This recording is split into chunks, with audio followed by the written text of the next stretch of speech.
Hello, Lisa Broyles here with Way to Health MD, and I'm starting a new series today on medicinal plants found in your lawn and garden, and a few of the things you really don't want in your lawn and what you can do, remedies that usually grow right next door.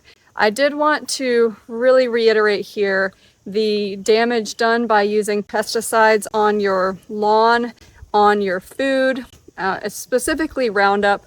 The primary ingredient in Roundup is glyphosate. So Roundup, unfortunately, is a neurotoxin to fish and frogs, and it binds very tightly to soil and water. So if it is sprayed near a body of water, it can kill your fish and frogs and damage your ecosystem.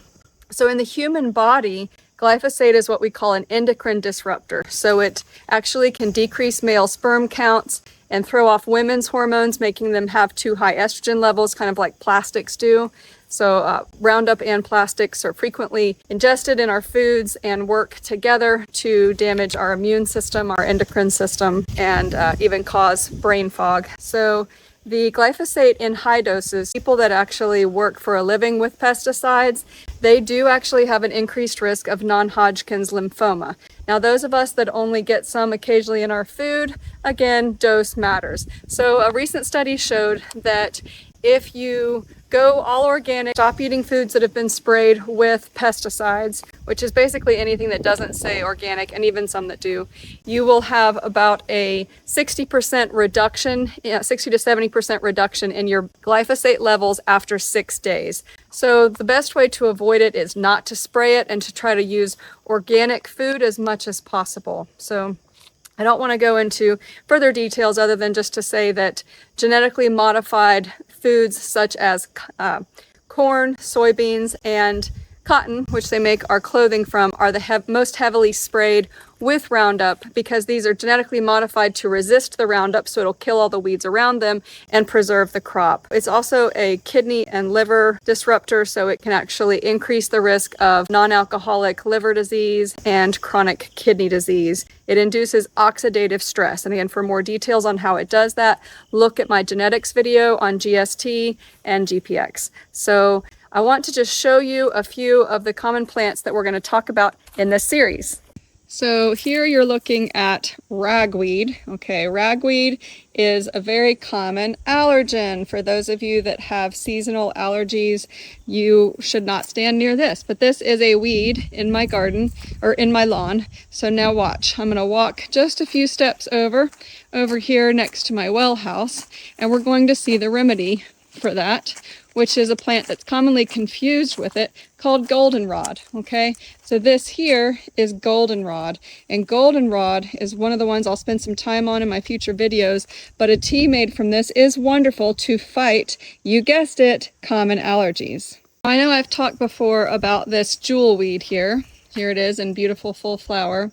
But one thing I haven't told you that jewelweed does is it has these lovely little seed pods in the fall. So you can see some of the seed pods hanging under it right here. I've got one in my hand here. These are delicious to eat. Okay, they taste, I don't know, they taste kind of nutty and absolutely delicious. So good. In this unassuming patch of lawn, we've got multiple medicinal species here. If you look right here, we've got plantains, the broadleaf plantain. That's a superpower. And if we come right over here, you can see clover. So common clover, the red flowered clover, is antifungal and fights yeast infections. So then we can move over to, well, I had some dandelion in here, but oh, here we go. Here's violets. So we're going to spend some time on blue and purple and white violets and the medicinal value of those. And I don't see any dandelion here at the moment, but we'll go into the health benefits of dandelion and comfrey and lemon balm, all common weeds in my garden. And you may say, hold up, lemon balm is a mint family herb. Well, the prior owner of my house planted lemon balm and it went crazy, and it's now a weed at my house, but a good one. So please enjoy this series as we peruse my lawn and find all of the medicinal value therein, okay? You can make salad out of your violet leaves and flowers, your dandelion flowers and leaves. Okay, I've got plantain right here. We're going to go into the health benefits of that. And then I've got yarrow, grows as a weed here. And I don't have any of the flowers right now, but the white and the pink are medicinal. And then we have the lemon balm.